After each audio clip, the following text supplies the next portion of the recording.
لقيت نفسي ليه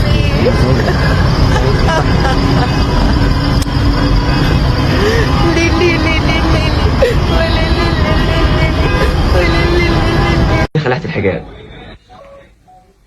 عشان كان لازم ده يحصل. حته القماشه دي هتعمل لها ايه؟ اسكت، دي هبله. ايه اللي هبله؟ حته القماشه ولا لا؟ الاتنين. ازاي بقى؟ على فكرة شوف حصل ايه في الشيوخ، شوف لما دخلت في الدين مش عارف ايه الشيوخ اللي تاني يوم يطلع يقول خطبة الجمعة. شوف حصل ايه يا عم، مش بالشكل يا عم، مش بالشكل. ليه؟ انا قصدي كده، انا عمري ما كنت كده والله، يا عمري ما كنت. انا مذيعة محترمة والله، وكنت محجبة وكنت كويسة وما كنتش بعمل اي حاجة ولا حد سمع عني حاجة.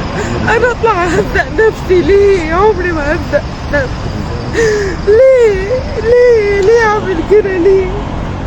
شوفوا لي دكتور يعالجني او شيخ، انا موافقة اي حاجة، بس انقذوني من اللي انا فيه، طلعوني من النوبة اللي انا فيها، نفسي ارجع تاني والنبي. شكرا ليكي. يعني استاذة آلاء متأثرة قوي.